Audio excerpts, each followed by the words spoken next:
Bismillahirrahmanirrahim. Assalamu alaikum wa rahmatullahi wa barakatuh. My brothers and sisters in Islam, Palestine, the land where many of our prophets born, lived, or died throughout the course of human history, including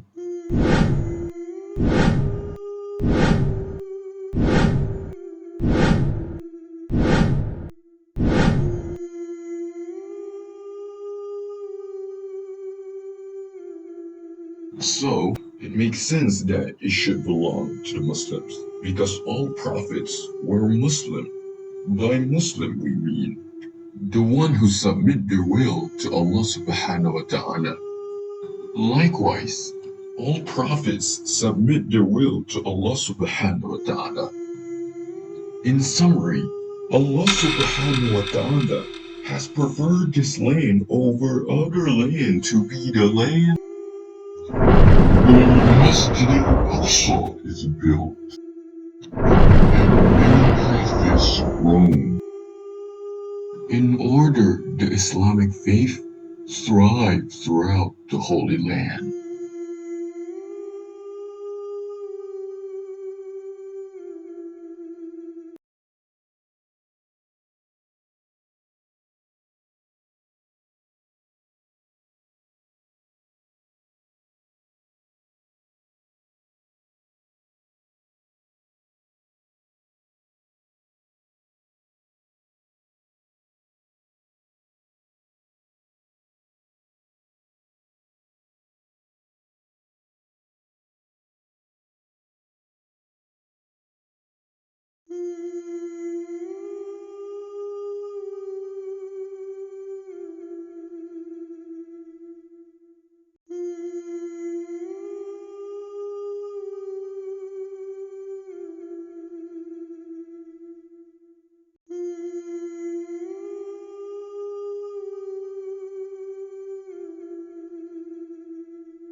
This dominance may look like a normal occupation, like the empires beforehand,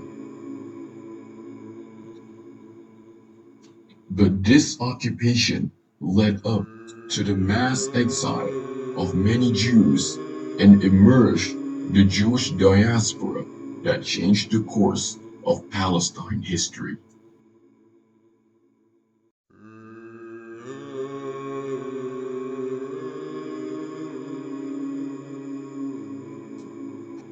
This is the wisdom of Allah subhanahu wa ta'ala because of the Jewish rejection of Isa alayhi wasallam as a Messiah and Prophet.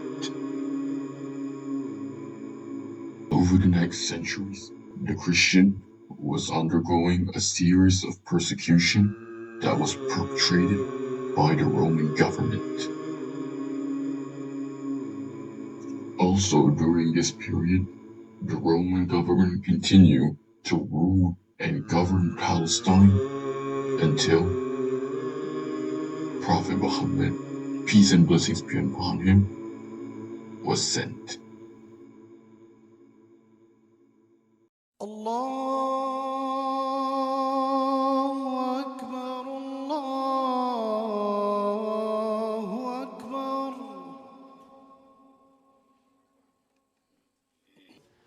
The commander and the Amin Hadhihi al-Ummah, the guardian of this Ummah, the Prophet ﷺ called him the famous companion Abu Ubaidah ibn al-Jarrah radiyallahu anhu, one of the 10 promised paradise.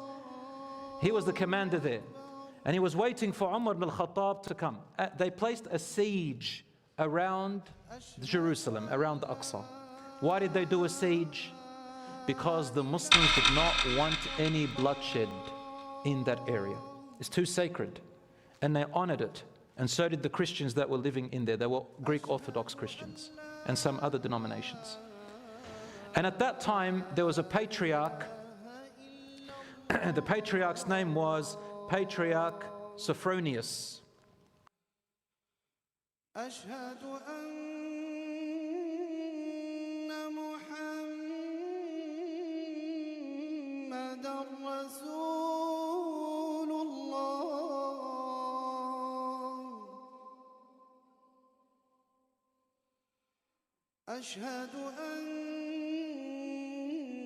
محمدًا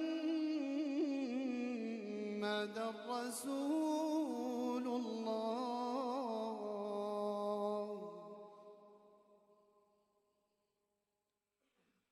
حي على الصلاة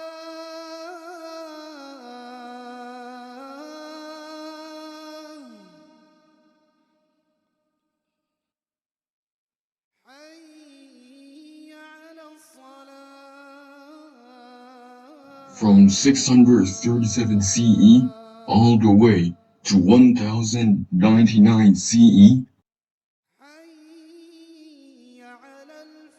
Palestine was under Muslim control. Also, by the mercy of Allah subhanahu wa ta'ala, the Muslims called the Jews to return back to this land after being exiled by the Romans. However, after 1099 CE, the Crusaders invaded Palestine.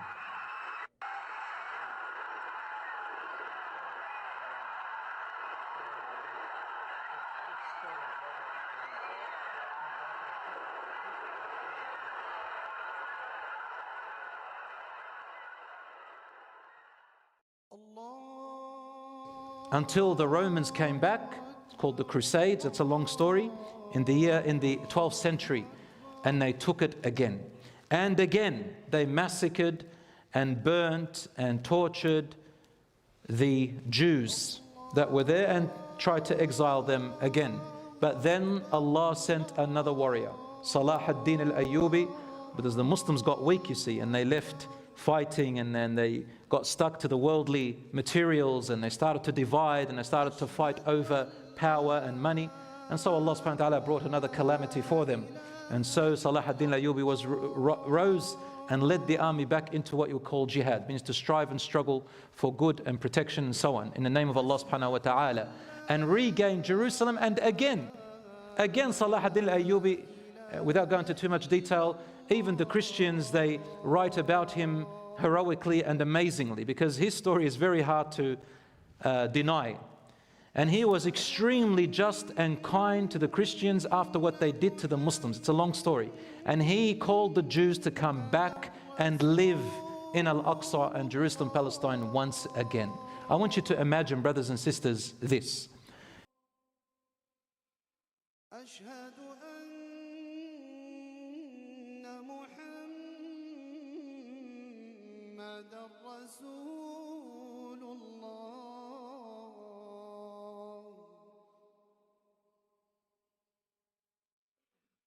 حي على الصلاة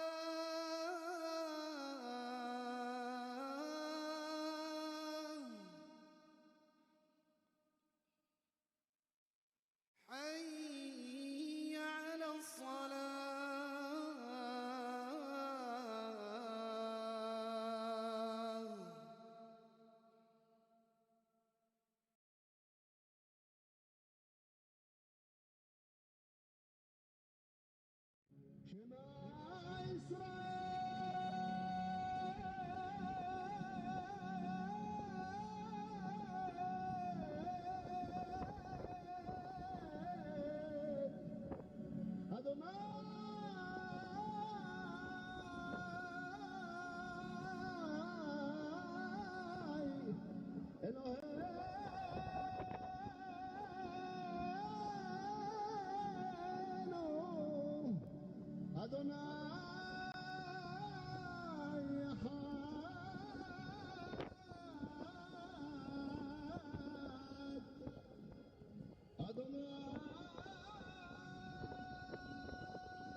This is clear and ambiguous. The Holy Land belongs to the Muslims. It has always been belonged to the Muslims. Even before the birth of Prophet Muhammad, peace and blessings be upon him. The people who submit their will to Allah subhanahu wa ta'ala, i.e. Muslims, inhabited Palestine in the majority of its history. And now, just like before, the Zionist Crusader state regained Palestine.